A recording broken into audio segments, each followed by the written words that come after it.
Another beautiful beginning of a fresh week for the month of August, the first edition for this week, Monday, the 14th day of the 8th month, year 2017. Daybreak Show on Rock City 101.9 FM, Citizens Forum. Dele Ayodo is my name. And I am Tobi Joseph. Like I promised earlier, Dele and I will be here, and together we're anchoring Citizens Forum this morning. But what are we looking at really on the show? Earlier on, we were talking about strengthening democracy, how to make it thrive, how to make it robust, the role of the opposition. But one good thing, one very key thing in the Constitution of the Federal Republic of Nigeria, 1999 as amended, is that there are separation of powers. There are three arms of government.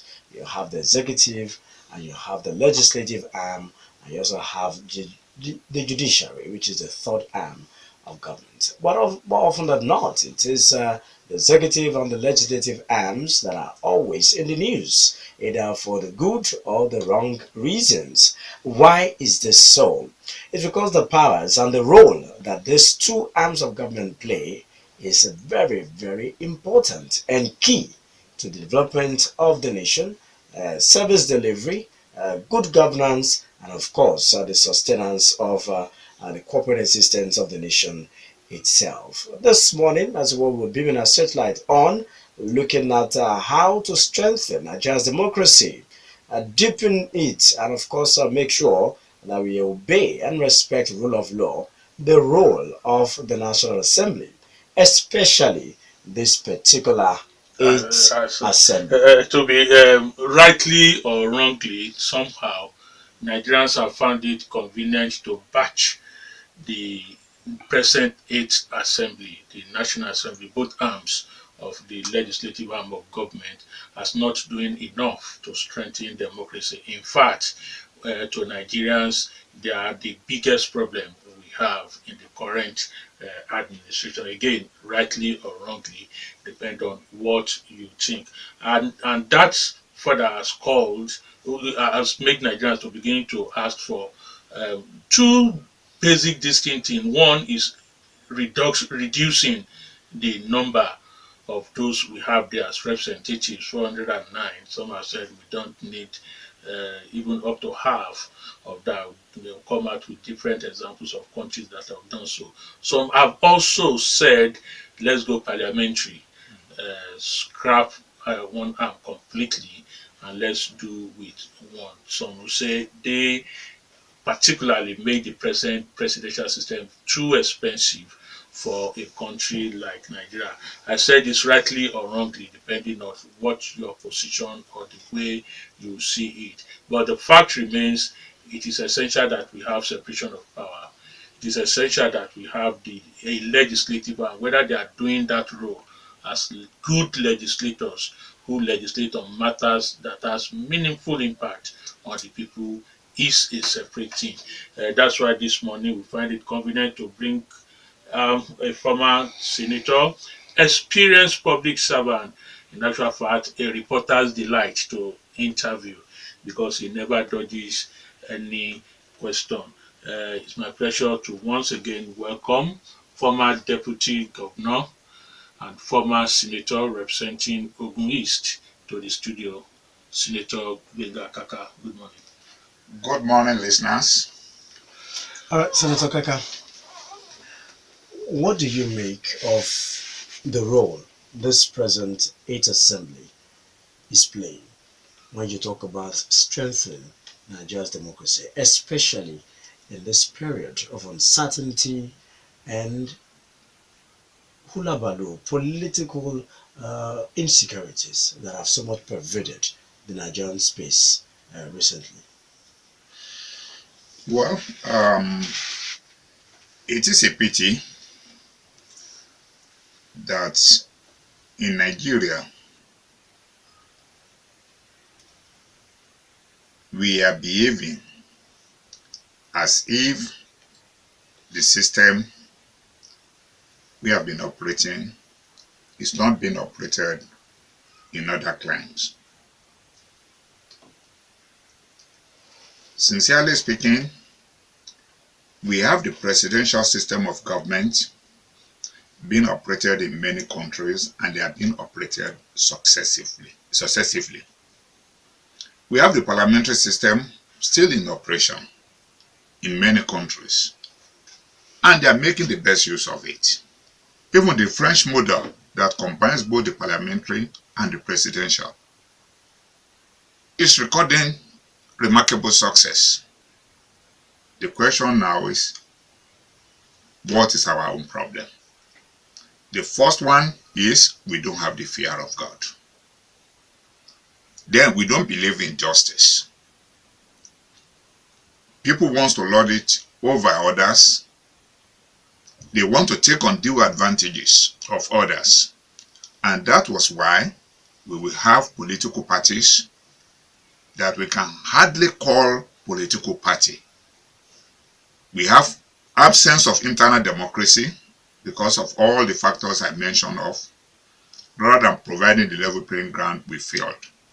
In this current 8th assembly, to come specifically to what we have just said, you discover that they got it wrong ab initio immediately after winning the election.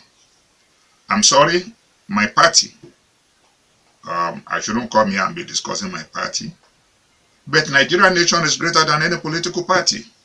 It's greater than Adegbenga Kaka, is greater than Mr. President, and greater than any Senate President. When they had it, they simply have the majority, and they allow that one to slip off their hand because they could not allow internal democracy to go through. They could not allow the parliamentary caucus to moderate on whatever we are doing. And even the party executive could not stamp their authorities. They were the one that organized how all the elected officials emerge. So if they so emerge, how can you just lose grip just like that within a twinkling of an eye? It was the losing of that grip that they couldn't bring the executive and the legislatures together, allow the principle of separation of power without necessarily becoming an island unto the other, because they must coexist, they must work like in the machine where you have different parts working together. So the principle of separation of power does not say that the legislature should work in isolation of the executive. Neither did it say the executive should work in isolation of the legislature. So the role of the political party would have been to bring the two of them together. At a parliamentary caucus meeting, they resolved the issue of leadership, so that a situation where they allowed the opposition party to bring forth the deputy senate president, that means the majority advantage they had, they inadvertently lost it. So the foundation was laid. Until now, they are yet to get their hearts together so that they provide us the framework needed for the system to work. Those are some of our problems. But they have a large role to play, because they have laws to make, they have oversight job to be done, and of course, there are so many things that are wrong within the system that necessary law, meaningful laws are required to give teeth to whatever the executive is doing. Now, would you say this is the reason why Nigerians have seen what they called a perceived failure of this government and of the ruling party? Not necessarily that. The one I just mentioned now is the shortcoming of the political party and the inability of the executive and the legislature to work together. Beyond that, we have inherent problem in you and me. In you and me, without exception. I don't believe in shifting blame to others when we are all guilty of the problem bedeviling us. When I started I talk about the lack of fear of God. In Nigeria today, you have everybody, virtually all Christians going to the church, but they appear to be religious without being God-fearing.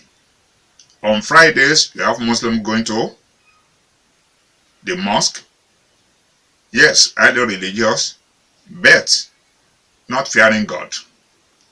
So, what we do in our private capacity and by extension within our family units, which is the building block of a virile nation, is what will be manifested in totality. So that is why I said that we have problem. It is an endemic problem, and until we have attitudinal change and ready to do things the way it is done elsewhere, then we continue to have the problem. So it's not issue of legislature or executive alone. But in the meantime, if we can have that, I mentioned earlier that we have two distinct suggestions coming from Nigerians on what to do with the legislative arm. One is to reduce the number of the members, and the other one completely scrapping one and returning to parliamentary system. What's your take on this? If we are committed to our nation and the fear of God is there, and we are ready to do what is right, because God has given us the intellect to know the difference between the right and wrong. And I've said it, there is none of the system that is not working in other climes. So whether we remain and embrace and get glued to the presidential system of government, if we do it conscientiously and honestly, it will work for us. You go to the parliamentary, it will. Then you have a blend of the two like the French model, it will. But personally,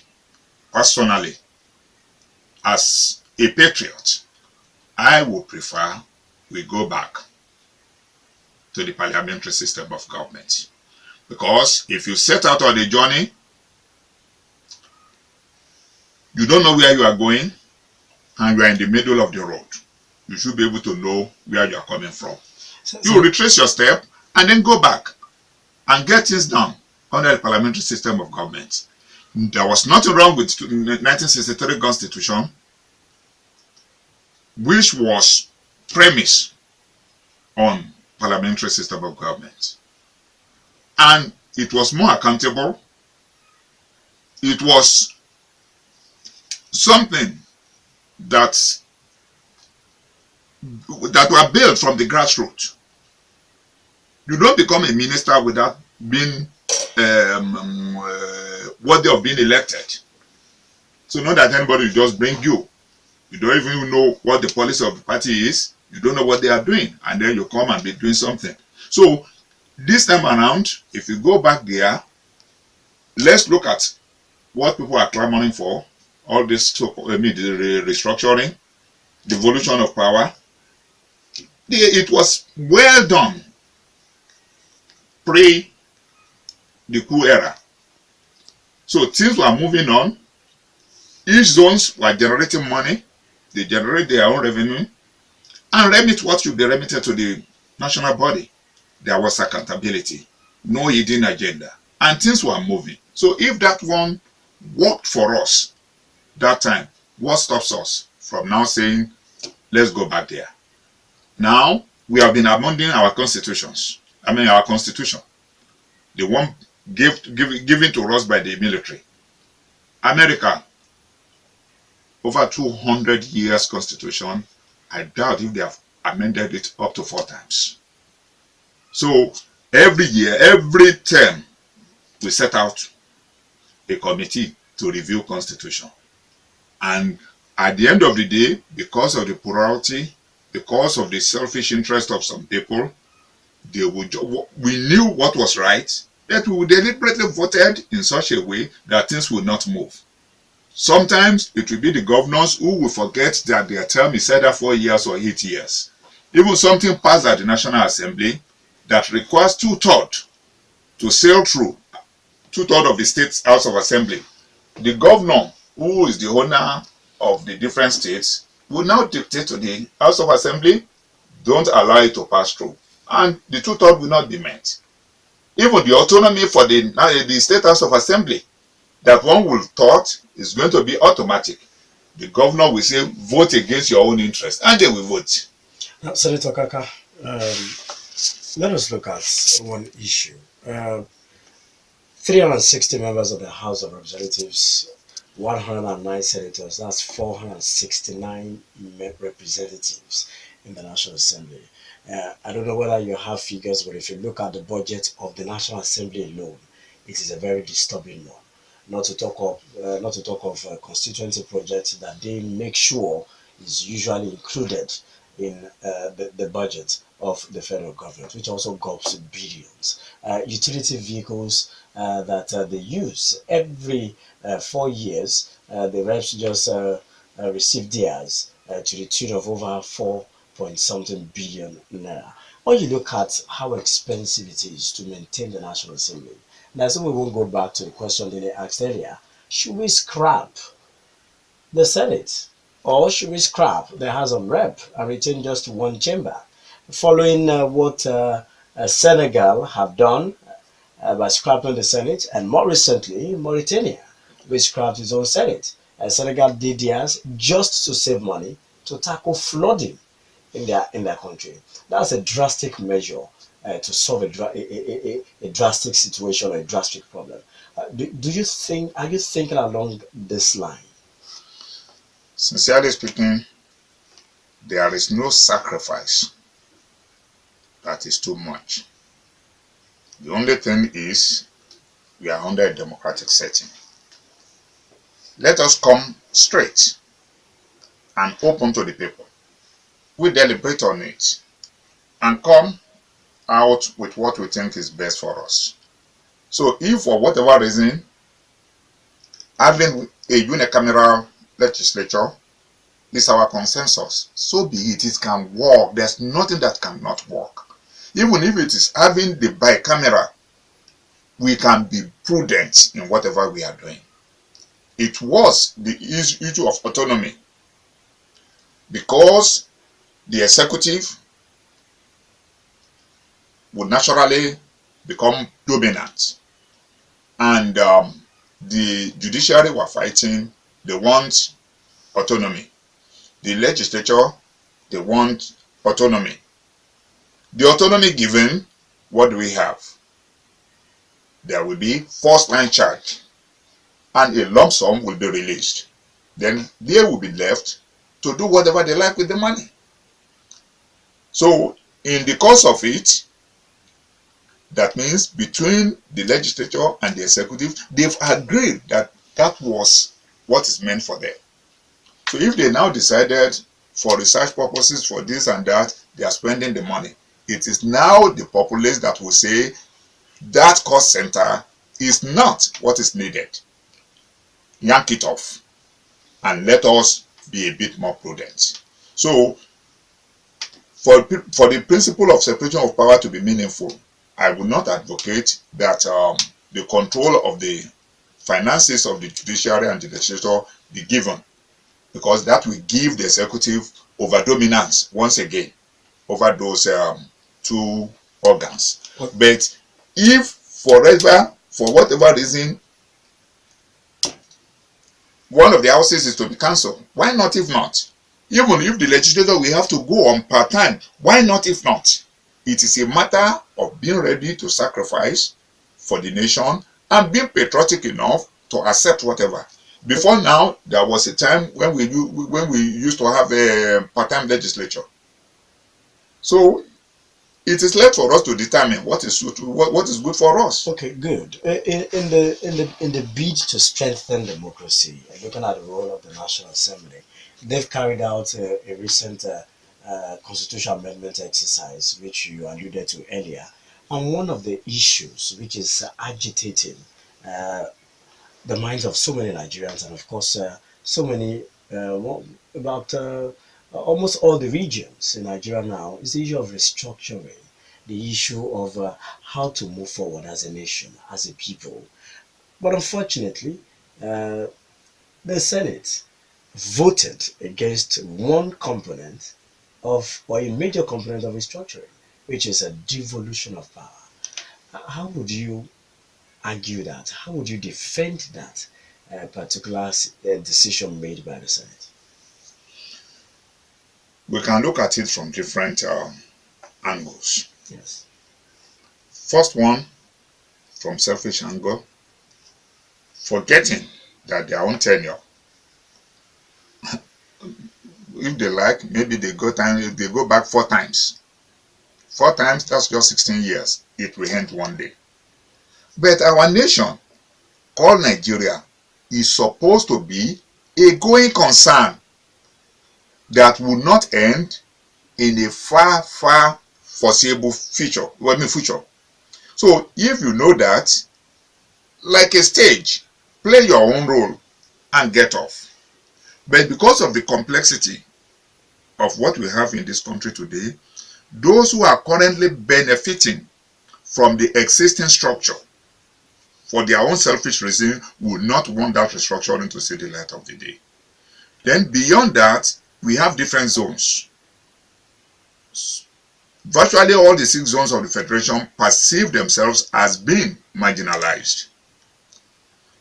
Marginalization with no clear-cut definition. Marginalization that is not taking the common man on the street into consideration. What does the common man want? Basic necessities of life. Water, food, housing, education, law. Health. So, once they have it, they care less about who is governing them. Then, if in the past, we have a structure that is working for us, and people are not saying let's have restructuring, then what they have done is to allow their own emotive feelings to override objective sense of judgment. Now, Senator Kaka, talking about motive feelings and overriding of the objective sense of government, you've talked about the inability of your party, APC, to make the most of the power they given to them in 2015.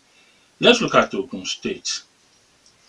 It appears it's the same thing if you look at the events from the meeting of your group last week, where the leader of the group, His Excellency Olusegun Oshova,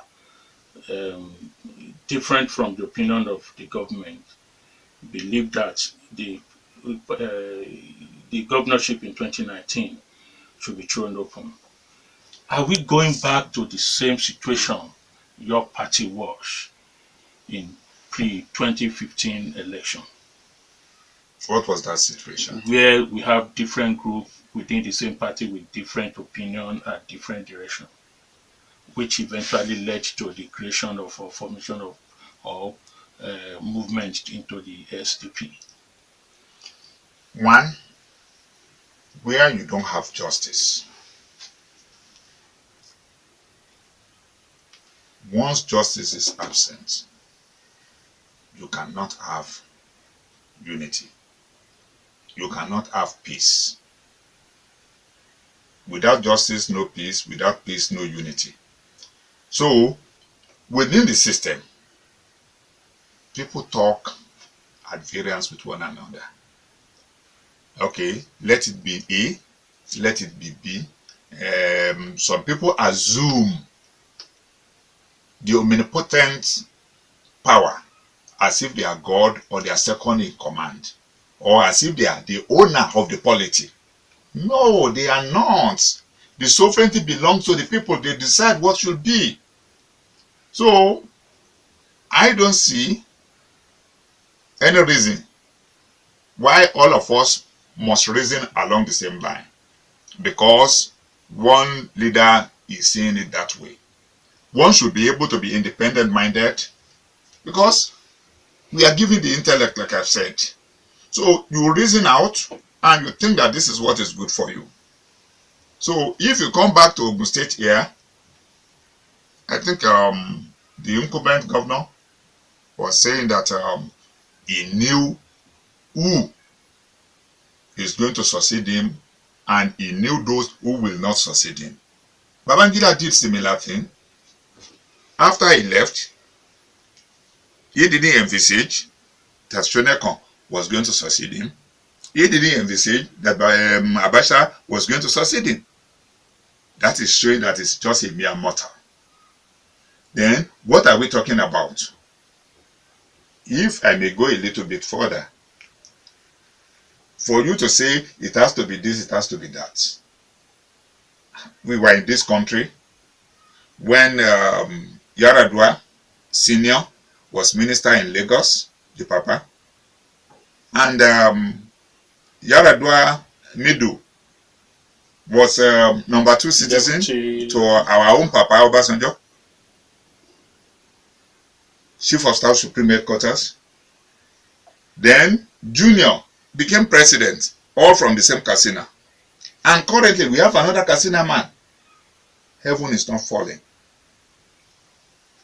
The best, once you discover the best, from wherever you allow it to be. Otherwise, we will be failing our responsibility. Okay, good. Going further, one major issue has been thrown up by this succession debate, talking about in 2019. The Yewa Woris believe this is the best time they can get the tickets and have a shot at Okemoso. Others believe that the Yewa Woris are making it look as if it's a compensation package, and so all other zones, you just give it to them on a platter. The Ogun Central, well, becoming the beautiful bride, who believe that, well, they don't have much stake as regards getting a successor for Senator Muso, but will definitely be either the spoiler or the missing puzzle. So you have Ogun East, who also believe that the Jebus and Remos who believe that there's nothing like Yewa Wuri agenda. It's always between the Jebu, Remo, and Egba Egbado. And so now that Egba Egbado has finished the slot of 8 years, he should definitely go back to Ijebu Remos for another 8 years. How do you react to all these ongoing permutations, consultations, and discussions? Well, to put it simply, some people are just out to create confusion within Ogun State. Ogun State is a peaceful, highly endowed state. When you talk of a best chance, Yewa had always had best chances. In 1979, nobody in his right senses, I'm repeating it emphatically, nobody in his right senses will say Chief Jonathan Odebi and Dr. Tunji Ogbestegbeyi is a pushover to any part of this country, not to talk of Ogun State. They are eminent Yewa people, highly erudite, well endowed, well educated. It was only unfortunate that they didn't become governor. So, will you want to tell me that the person that became governor was better than them? They were equally good, and we respect them, we adore them. So, it could be because of the accident of where they come from and the limitation of democracy. When you leave that one alone, after 79, there had been no time in this state that you don't have all the 4 zones, 4 divisions, presenting aspirants or candidates for one elective position or the other. So in which case, there was no zoning. There are, even the last election in 2011, General Oluni was governor in Oyo State. Yes, In Ekiti also, he was there during emergency. And he discharged his responsibility excellently well. I respect him, I adore him. is another Yewa person. And he was in the race. So what best can they have? Then the GNI, Adegbenga Kaka, is a first-class brain from University of Ife. Is eminently qualified and super qualified to be governor of this state. He's also from Yewa. So, and is contested twice. So I don't know what the fuss is all about.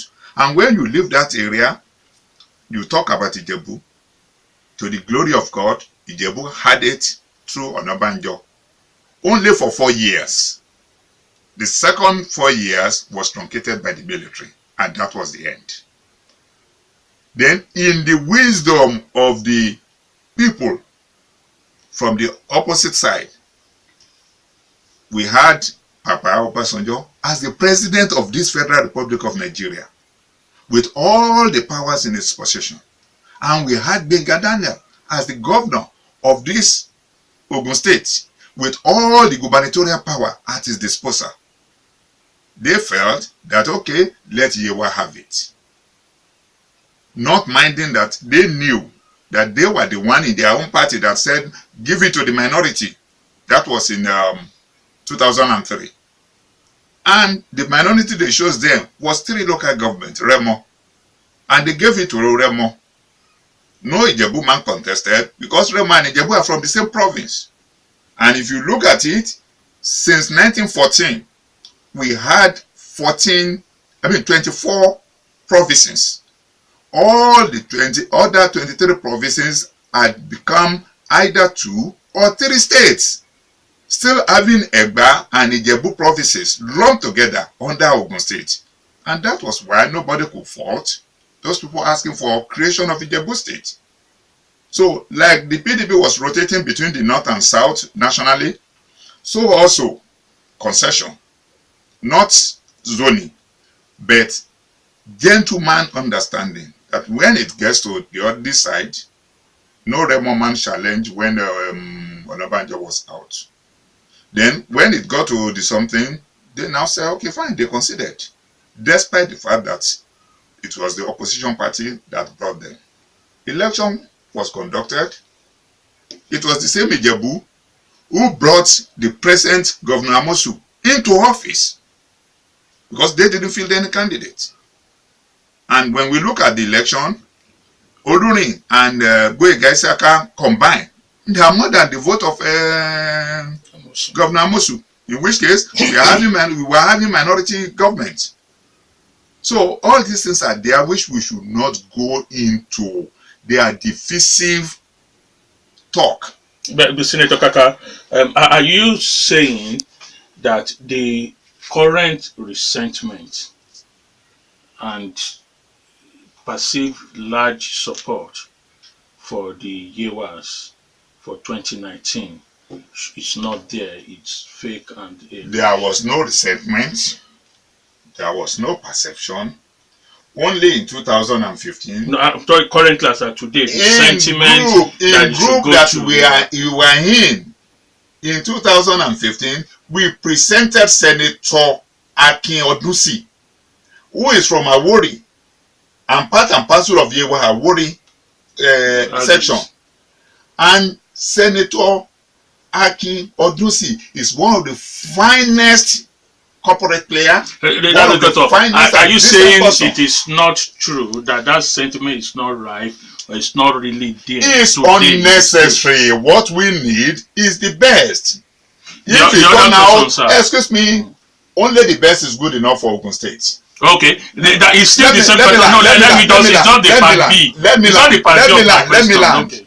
The entire western region in those good olden days extended to Edo and Delta. And let's assume that they zone the premiership of Nigeria then to the present Ogun State. You know where Ikene will be. Even if it is limited to Remo and said, okay, bring somebody. Before you think of Ikene, you will have picked about 8 or 9 towns. So it's not issue of where you come from. It is issue of what do you have to offer. What you don't have, you cannot offer it. Yeah, but We want the best for the state, and if the best comes from Awori, so be it. yeah, but If for the best from every Ibokia, so be. Everybody has been contesting. The constitution guarantee everybody the right to contest. So let them go to the field. Senator Kaka, for every journey, for every war, so to say, quote now, you must have a tactics for it. There must be a road plan for the movement. But then, That is it's the sorry, ethic, that's that not is the ethic question. of the Is political it, party. yes, that is political. Is it not then true that that present pronouncement of from the leader of your group is to pave the way for some of you in the east? They've mentioned you. They've mentioned Deputy Governor Adegbenga too.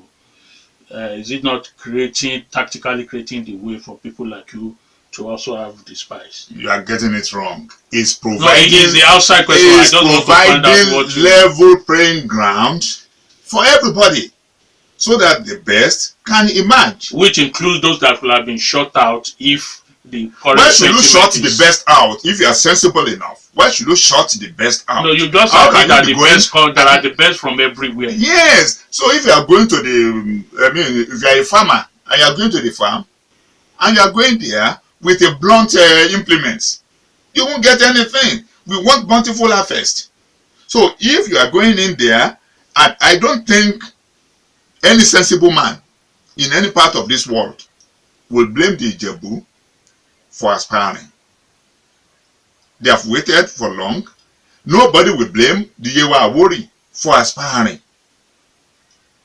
But it shouldn't be on the issue of where I come from, but on the issue of which candidate is best. Don't forget that this is plurality system. Politics, democracy is a matter of number.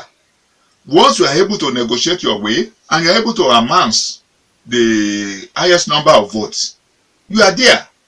Okay, in less than 10 months from today, the political space and activity will be more clear and then active everywhere in the country. Will this not again divide or bring serious friction into your party in the state again? It cannot, except because two positions are from two powerful people in the party. Justice is not done. If you say you have a political party, there is a transparently honest primary, and I am convinced that the process for the emergence of whoever emerge is clear and neat, then there is no basis for me to agitate. There's no basis for me to resort into litigation. But it is when it is fraudulently done, or some people trying to play God, wanting to impose either on a section or on an individual, it is then they are asking for katakata. And it is then two ends cannot meet. So for us to have peace, for things to go away, go through the due process. And whoever emerges, or everybody will be willing to work. What we have, installing a government that is inclusive, that is having the ability to carry everybody along. So it is then they will be able to implement whatever program they have for the people of Ogun State. Again, only the best is good enough for our state. Good. By your analogy, Senator Kaka, are you also saying that throwing the race open should also include an Ogun Central candidate? Of course. Right now, we have Olusegun, I think one Olusegun something from Central. And in any event, is Bankole not from Central? Can anybody stop Bankole if he wants to contest? Dimeji Bankole? Yes, nobody can stop him. And since 1979, we've always had aspirants and candidates from Ogun Central. And nobody has stopped anybody. So if, for God's sake, if it is any part of Central that we have the best candidate for coming election, so be it. All right, it is on that note that we'll take a breather here for the national news at 10. When we come back, we'll say hello to studio, Senator Adegbenga Kaka in the studio. And together this morning, we're looking at strengthening Nigeria's democracy, the role of the legislative arm of government. Stay with us. Thanks for still being there. Daybreak Show on Rock City 101.9 FM. Citizens Forum this morning with us is Senator Adegbenga Kaka, former senator representing Ogun East and former deputy governor of Ogun State. We are looking at different issues, the uh, politics at the federal level, and of course bringing it down to the states as it were.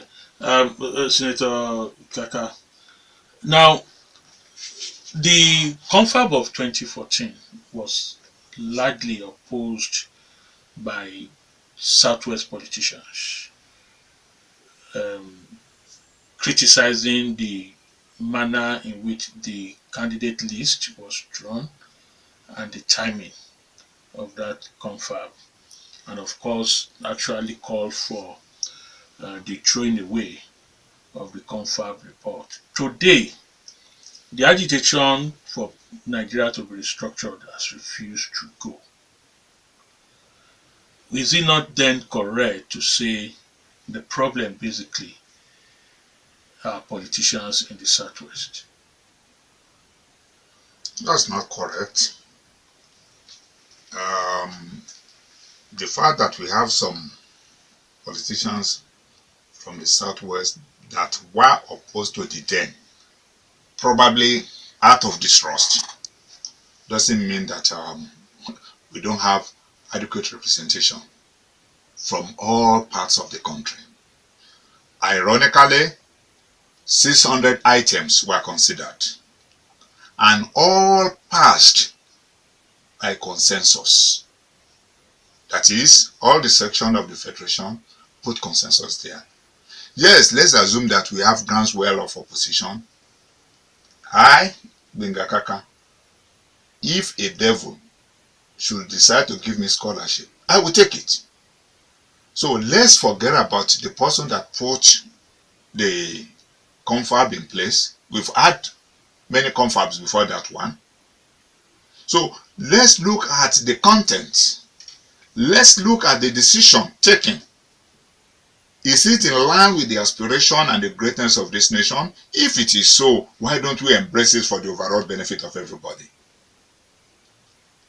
So, why are we interested in the messenger and not in the message? So, for God's sake, they've given us that report of the National Confab. Let's look at it. If there are few areas that is not in tandem with our expectation, let's go through another consensus or through referendum, and then we move forward. The general consensus in the country today is that that National Confab report, if we are able to blend it with the aspiration of the National Assembly members, then we should go ahead and reconsider it and let it be starting point of the restructuring, which is overdue, except we are fooling ourselves. Even some of the people opposing it, you discover that if today devolution power is implemented and the review of the revenue allocation formula that had been overdue for about 10 years now is carried out, who are going to be the major beneficiary? Apart from we, the citizenry, it is the governors of the various states. They are the one buying all these ammunitions, buying vehicles, giving ammo tank to the security agencies which they don't have control over. So they will save that money, or they will take the responsibility of ensuring the security within their area. So the fight is actually in favor of the governors. So those amongst them that are opposing it, they need to examine themselves and know that Nigeria is a going concern. There will be continuity, and their own, they are like soldier and barrack. Soldier go, soldier come, barrack remain. So these are the things that we have to know. Yoruba man is disturbing. They are saying, let us restructure, let us start. In fact, the confab 2014 is relatively close to the 1963 constitution than the current constitution we have been amending and amending. All right, yes, Daybreak Show, Rock City 101.9 again. Well, thank you very much. Shifola Kilani, most of your submission, you agree with my own submission. You only disagree on part-time. And when you look at that part-time that I said, maybe you are not getting me quite right. I said there is no system, there is no sacrifice that is too much to make for the greatness of our nation. And there is no system that cannot work for us if we are honest, sincere, and we have the fear of God. That was the premise. So, if, because of paucity of fund, if collectively we decided that it should be part-time, so be it. It has been before. Then if we now feel that, okay, fine, we want to go full blast, it is all well and good. Don't forget, sir, that it was the military that actually cut the wings or reduced the growth of the of the legislature. You know, once they get to power, the first thing they do is to suspend the constitution. If we have established it well and enough funding was done, probably the enormity of the job being done right now would have been eased. So as far as I'm concerned, with the money being spent, if the amount of expenditure can justify the benefits we are deriving from the two legislative houses, they can be. But if we cannot justify it, making it one unicameral or even a part-time, I mean, we do something that suits our purpose, and that's what I think should be. So now, on Dr. Ikom, well, I thank you for agreeing with some of the proposition, but against parliamentary system, you have your right. You reserve the right to be against or to be in support. It was after I said that all forms of government are working in other climes that I said, if I have my own way, in my own opinion, I don't mind us going back to the parliamentary system of government because it's more economical, it's more accountable, and it's more representative. As simple as that. Now, talking about the Awuri, I want to assure you that proponent of devolution of power has got nothing to do with Yewa Awuri. Devolution of power is about reducing the number of exclusive legislative lists so that some of the responsibilities being carried out by the federal government will be devolved to the states. Then physical federalism, whereby money being generated in a particular location. God has a purpose for endowing, and there's no area that was not endowed. Make the money by the states or by the federating units and remit appropriately to the center so that they can be able to take over our collective responsibility at the center. But that, for sure, we have long lists, not less than 30 or 40, that we are thinking that they should allow the states to handle so that it will be more effectively handled rather than over-centralizing everything at the center.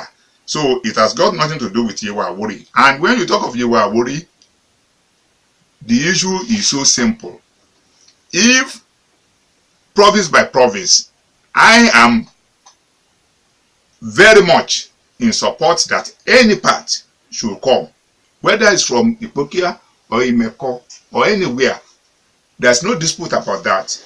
But when we said from time immemorial, all the zones had been contesting and the best had been emerging. Even if it's not the best, let's assume it's the best before God. So this time around also, we've had it, support have been given. So if they try and they have not had it, they continue to try. And if God says this is the attempt, so be it. So it should not be over issue of propaganda. I'm not here to campaign for or against. I'm only saying Ogun State deserves the best. And you cannot fault the Ijebu, that is asking that based on 2 provinces, this time around it has been to that province and it is being utilized. Then if it's going back to the other province, let those who are there also contest without precluding those from the other side. And I said that even from Egba, from Ogun Central here, if we have the best candidate, so be it. Don't forget that Papa Awolowo was from Ogun State. Papa D.S. Adegbenga from Ogun State. And when people are saying it shouldn't be, Awolowo said, let it be. After that, we had Papa Obasanjo as the military head of state. He left. We had Abiola. We had Shonekon. And later, Papa Obasanjo came back again. It's not only Ogun State that is entitled to all this. It has got nothing to do with the devolution of power. That is seeking the edge of the nation. And ditto in Ogun State is about the same. So don't let us confuse issue. Let those who are out to create confusion or to more or less knock the head of one section against the other, let them desist. We're supposed to behave like a statesman who wants goodness for everybody, not taking advantage of setting one against the other. God bless Ogun State. Well, I think I cannot see. Talking of agitation for Nigeria, the agitation had been time immemorial, and unfortunately, it's accentuated now because the perceived injustice just refused to go. Once it is like a recurring decimal, all we need to do is to find a way of solving, of providing the solution. That is what is needed. And talking about our president being outside the country, he didn't send himself just outside the country. It was the circumstances.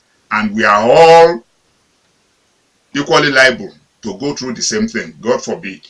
So if he's indisposed, it is either the president out of his own volition toward the path of honor by saying, yes, so I'm convinced that I cannot continue. As a patriotic citizen and as somebody who loves my country, I'm throwing in the towel. Then if it's not, we give him long enough rope so that hopefully with our prayer and everything, he can come back and give us the best. So thank you. And the same Mr. Chief Tunde Omolaolu, well, you are particular about Yewa Awori. I think I've answered that. And I don't think, even if you are talking of equity, fairness, and justice, I'm sure you will always want to put a round peg in a round hole. And you won't want to circumvent the due process. If the guideline is stated in the electoral law, the Constitution made it clear, and the door is open for everybody. So I don't see, since there's no law that is being violated, I don't see any reason why we'll be making fuss about all this. God bless Nigeria. Larry Adeyemi says legislative supposed to be the strength of the people, but it is unfortunate that the 8th Assembly think about themselves and not the people. Ogun reports, okay, that's Professor Bola AAA. The present members of the National Assemblies are disappointment. Nothing good can come from them. May God give us better men. I agree and support absolutely the guest position on the credit you are looking. As long as the best emerges, I am not bothered. That's Professor Bola. Aaron Daz says the issue is the nature of sin of bedeviling humanity, only that we subject ourselves to God's commandment. Yemi Da Vinci says the major issue with this 8th Assembly is that Buhari naively was trying too much not to meddle in their elections. If Buhari had not left the National Assembly leadership election alone, we wouldn't be having the gridlocks and issues we are having now. What I'm annoyed about is that AGF, Attorney General Malami, has not approached the Supreme Court to tackle some of the issues like Mago confirmation. I agree with Senator Kaka that the 1963 Constitution, which is a people's constitution, is far superior to this thing called the 1999 Constitution. All right, Badmos Adam Larry says, I don't think we need any zoning in this state. Instead, we need credible candidates. If Yewa can produce good candidates, good, no problem. Like Senator Kaka said, the state deserves the best and nothing but the best. Issue of zoning isn't the issue at all. All right, let's go to short code messages. This one says, Sir, as former deputy governor and a senator and members of APCSCO in the state, how many times have you had APCSCO meeting this year? And then who is your APC leader in the state recognized by the APC National ESCO? And that's Shola sent it in that message from Abeokuta. Abdurrashid Okela says, yes, I agree that APC didn't properly utilize the power given to them in 2015 election, but some have something to show for themselves, unlike Ogun State. Peaceful environment in terms of security, infrastructural development, among others, which was lacking in the previous regime. All the task ahead now is to see a better successor to this current government that will complement the good work going on in the state. But you are local. Honorable Senator, sir, can't a unanimous compromise be reached within Ogun political gladiators and stakeholders by giving Yewawori a concession by becoming a full-fledged governor this time around? Or the exalted position is limited to a particular section, since you two regard them as most qualified in all ramifications. Cosmos from Goshen Estate sent in that, while I agree with the opinion that the best candidate should be allowed to contest for the governorship post in the state, any political aspirant that intends to secure majority of votes in the state, consideration must be given to the current and past governors of the state and the senatorial district each belongs to in deciding the candidates to present for election in the next dispensation in accordance with the principle of fairness and equity. Ogun State people are politically conscious electorate and would always want to be fair and just to all the three senatorial districts when it comes to issues of elections. All the political parties must bear this view in mind. God bless Nigeria, Ogun State, and Rock City FM. And Haji Busura sent in that one.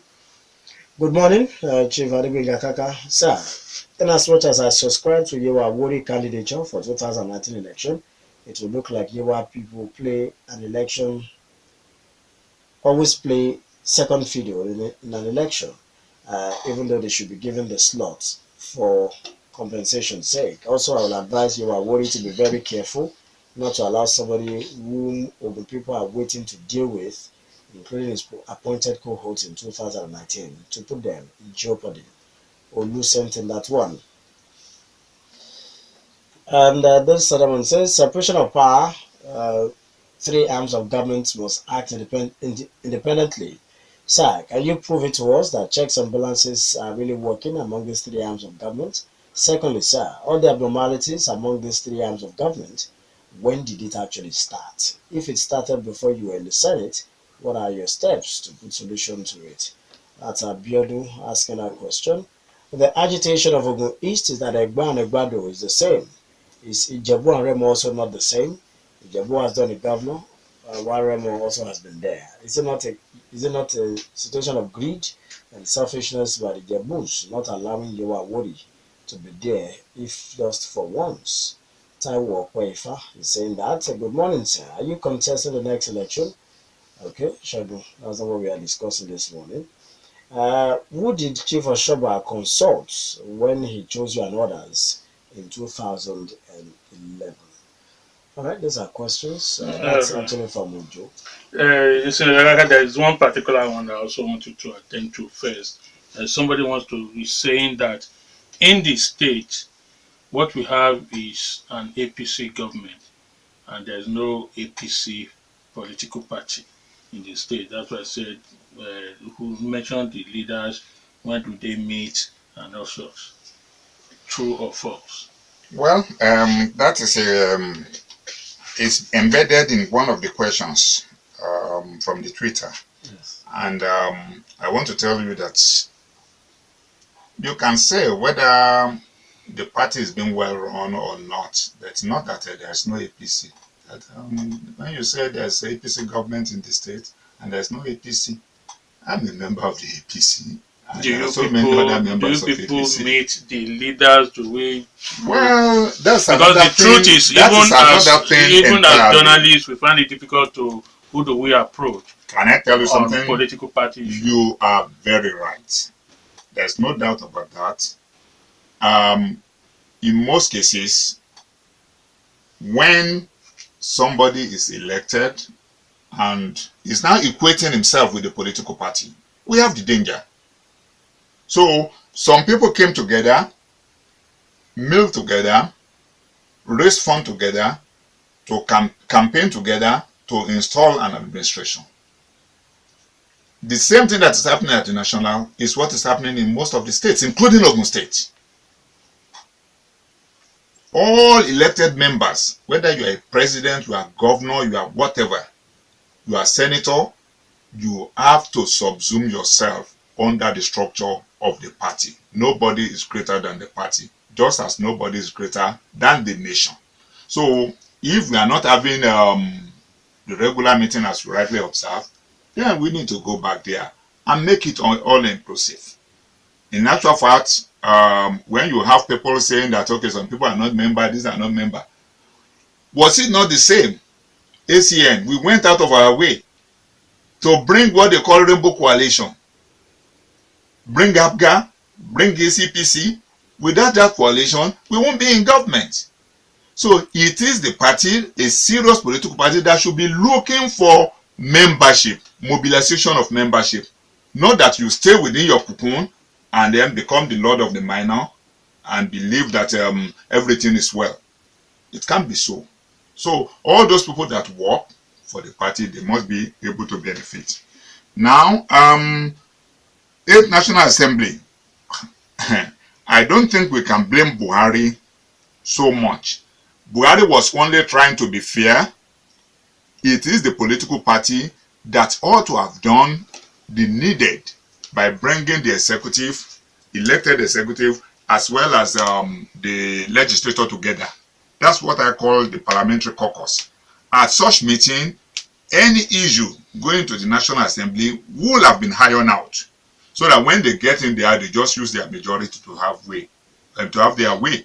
But they didn't allow it. Some people sat in one corner and felt that they can dictate what they thought the party wants. And when you now bring it out and some people oppose to it and align with the opposition to abort what was supposed to be the party position, then we have this problem we are having. So rather than blaming Buhari, people say that Buhari was trying to be fair, and they would have preferred, I would have preferred a situation where they give a level playing ground and allow the best to emerge, rather than playing all the type of game that led us to where we are. And then immunity for Senate. Well, not only for Senate, even for the governors, for the president, I don't think people that voluntarily went out of their way to meet the electorate, beg them for their votes, should now be the one running away from the same people once they have acquired the power. Immunity to the limit of distracting them should not be granted.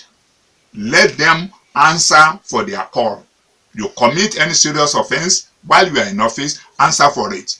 Mind you, in America, where we are copying our presidential system of government, in Illinois, Obama left the Senate to become president, and that seat was sold by the governor of that state to someone.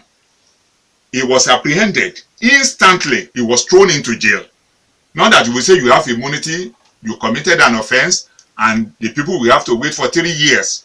Something you deliberately committed within a twinkling of an eye, and then we have to wait for 3 or 4 years before you can say we want to try you, when the memory will have faded. So immunity, I don't subscribe to it, and I don't believe in it. All right, let's quickly look at this tweet also. As per the Yowawori 2019 agenda, I align with Chief Oshoba and Senator Kaka's position. I think we need the very best and not entitlement. Yemi Da Vinci tweeted that. He also tweeted this: we need to be evaluating candidates based on manifestos, not how many political lackeys are on their payroll. Governor is not an entitlement. Akrede Camille says our lawmakers must accept a devolution of power, as therein lies the plausible solution to many of our problems. The National Assembly is very key to this. Senator Kaka said, do you believe in the not too young to run bill? If you do, what's your advice for the teeming Nigerian youth? Akrede Camille sent in that one. Olusegun says, exactly my campaign for better Ogun State. Zoning or no zoning, party affiliations or not, we want the best candidate for the masses and not for a few. Well, youth not too young to run. I think the youth should come out to take responsibility. Nothing precludes the youth from taking over. It's because the youth are not taking over, that's why the elders continue to recycle themselves. The earlier you can push all of us out, the better. You are more agile, though we have wisdom on our side because of age and experience, but the same. Yakubu Gowon at 32, you ruled the entire country. Alfred Despith, at 24 years of age, he was able to rule the old River State. And we have so many. Even our Papa Obasanjo, at 38, he was head of state. And he came back thereafter about 30 years to become the president. If we have virile people, I mean, they will go. But the constitution doesn't preclude anybody. The age is not a barrier. Whether you are young or old, age should not be a barrier. The youth will get matured quickly. They should be ready to take responsibility. Then check and balances across board. Well, if it were to be okay, we won't have the problem we are having. It is not being thoroughly done, and we can still improve on it. Talking about credible candidates. Well, we have overflogged the issue of the Yewa. All right, let's and just I'm sure that it should not be the issue of governorship in Ogun State should not be issue of compensation. And nobody should make the Yewa worry to look inferior. They are not inferior. They are human beings. They are eligible. They are qualified. Allow them. Let them go to the field, campaign. Let others go to the field and campaign. If they have anything, yes. We have the right of somebody stops. Another man's right begins. Let's permit us to why talking about best without fairness and my dear brother Waidi, don't let us confuse issue. You will agree with me that if it were to be by zoning, probably Buhari would not emerge. He contested 3 times. The people of Nigeria rejected him, and he came back the 4th time. And I told you, you listened to me when I was saying that Katsina had been dominating. We have Kano. Then we had another time, Niger is a small community. And yet we had Abubakar Abdusalam. We had Ibrahim Babangida, though under military. Then Ogun State, I give an example. Nobody is grudging the Central, nobody is grudging the Egbas. Because at that right time, they have the right people. And we all embrace them, we campaign for them. In fact, the strongest support for Abiola was from Ijebu. And I want to tell you, mark my words, when Papa Shonekon was to be brought up, Professor Adegbenga from Ijebu was approached. And Ijebu said, no, it can't be. Abiola was the custodian of the mandate, and he should not dabble into it. That is integrity. For God's sake, don't let us drag this thing too much, and I won't join anybody to make let's just check out the messages too. Alright, this one says Obui's governorship controversy is pedestrian, derogatory, with no place in democracy or meritocracy, arising from an illegitimate constitution that must be replaced urgently to save Nigeria. As Cosmos, Senator Kaka has made it clear how the next government should emerge. After all, SDP, PDP, PPN all presented Yowawuri candidates in 2015, but the people did not vote for them. They consent in that. The 8th National Assembly is the best in the history of Nigeria, especially when we look at the number of bills they have passed, as well as the avalanche of progressive resolutions they have passed in just 2 years, and they're still doing more. In fact, it seems they're going to have the feat of constitutional amendment added to the achievement after all. Sometimes I get disgusted with the way some persons insult the parliament as an institution. The presidency and its ministers treat resolutions at the National Assembly with impunity, and it's not good for our democracy.